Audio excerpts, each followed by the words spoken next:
Welcome to me Pramila recipes. ఇవాల్టి ఎపిసోడ్లో నేను మీకు వంకాయ, కోడిగుడ్డు, ఎండు చేపల పులుసును ఎలా తయారు చేయాలో చెప్పబోతున్నానండి. ఈ కర్రీ చాలా టేస్టీగా ఉంటుందండి.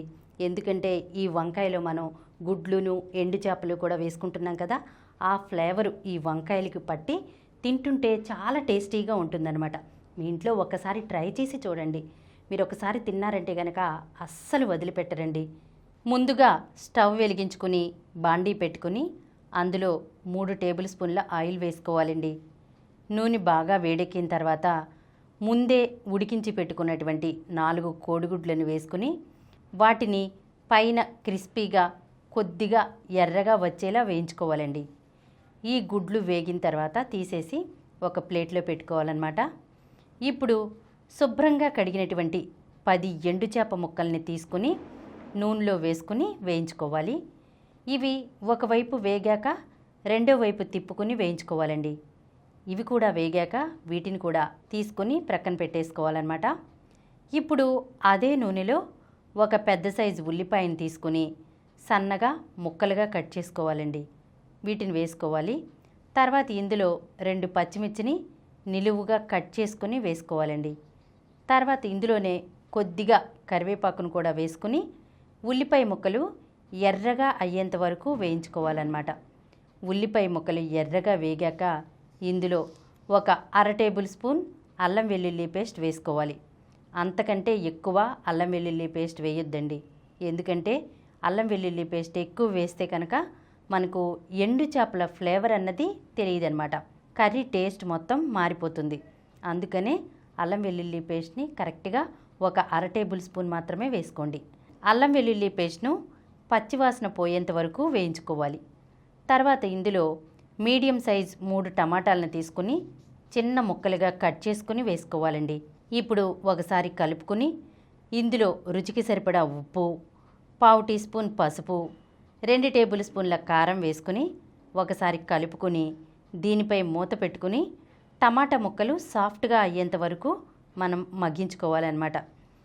టమాటా ముక్కలు బాగా మగ్గిపోయి నూనె పైకి తేలిన తర్వాత ఇందులో ముక్కలుగా కట్ చేసుకుని ఉప్పు నీటిలో వేసుకున్నటువంటి 1/2 కేజీ వంకాయ ముక్కల్ని వేసుకోవాలి. వంకాయ ముక్కల్ని ఉప్పు నీళ్ళలో వేసుకోవటం మూలంగా ముక్కలు నల్లగా అవ్వకుండా ఉంటాయండి. ఇలా వంకాయ ముక్కల్ని వేసుకున్న తర్వాత ఒకసారి కలుపుకుని మూత పెట్టుకుని 2 నిమిషాల పాటు మగ్గనివ్వాలి. ఇందులో ఇప్పుడు కొద్దిగా వాటర్ పోసుకుని వంకాయ ముక్కలు సాఫ్ట్గా అయ్యేంత వరకు మగ్గనివ్వాలి. వంకాయ ముక్కలు మగ్గిన తర్వాత ఇందులో ముందుగా వేయించుకున్నటువంటి కోడిగుడ్లు, ఎండు చేప ముక్కలు వేసుకుని నెమ్మదిగా కలుపుకోవాలి. ఉప్పు, కారం అన్నీ వీటికి పట్టేలా కలుపుకోవాలన్నమాట.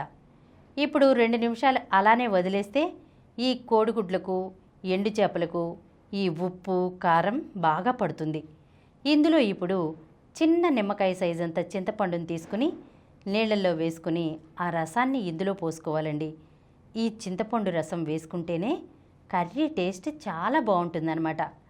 అలాగే ఇందులో కొద్దిగా వాటర్ పోసుకుని ఒకసారి కలుపుకుని నూనె పైకి తేలేంత వరకు ఉడకనివ్వాలి.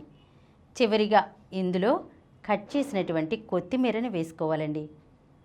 ఈ కర్రీని వెంటనే కాకుండా చల్లారాక తింటే చాలా టేస్టీగా ఉంటుంది. అంతేనండి, వంకాయ, ఎండు చేపలు, కోడిగుడ్ల పులుసు రెడీ అయినట్లే. ఇందులో అల్లం వెల్లుల్లి పేస్ట్ని తక్కువ వేసుకోండి, ఎక్కువ మాత్రం అస్సలు వేసుకోవద్దు. ఎందుకంటే ఆ ఫ్లేవర్ అంతా కూడా పోతుందన్నమాట, కర్రీ టేస్ట్ మారిపోతుంది.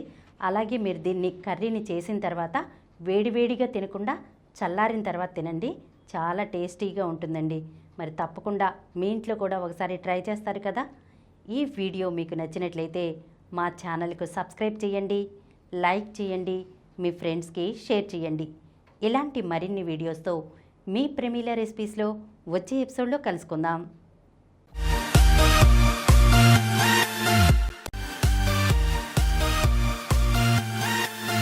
ఈ కార్యక్రమం మీకు ఎంతో నచ్చింది కదా.